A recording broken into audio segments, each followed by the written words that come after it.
মানে পরিচালক নাজমুল কি জানি বলছিল, ঠিক আছে? যে যদি কেউ যদি বলতে পারে যে পরিচালক নাজমুল একটা জিনিস ভুল বলছে, বা যে কোনো টিকিটারে বলতে পারে, ঠিক আছে, এই জিনিসটা ভুল আছে, সে নিজে ইচ্ছে পদত্যাগ করে নেবে। এখানে তো সে কোনো কিছু ভুল বলে না, এক, ঠিক আছে?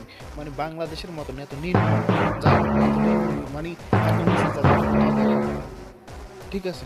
মানে দেশের মানুষ দেশের খেলার সঙ্গে লড়তেছে। ওরে আবাল মিঠু, ঠিক আছে নি?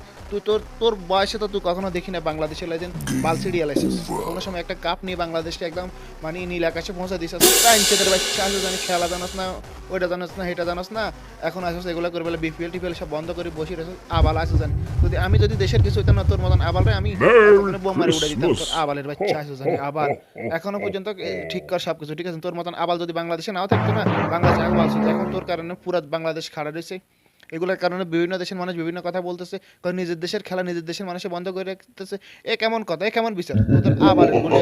কোনো বাংলাদেশের প্লেয়ার আজ পর্যন্ত দেখলাম না একটা ওয়ার্ল্ড কাপ, একটা এশিয়া কাপ, একটা এটা একটা ওইটা কোনো কিছু দিতে পারে না বাংলাদেশে।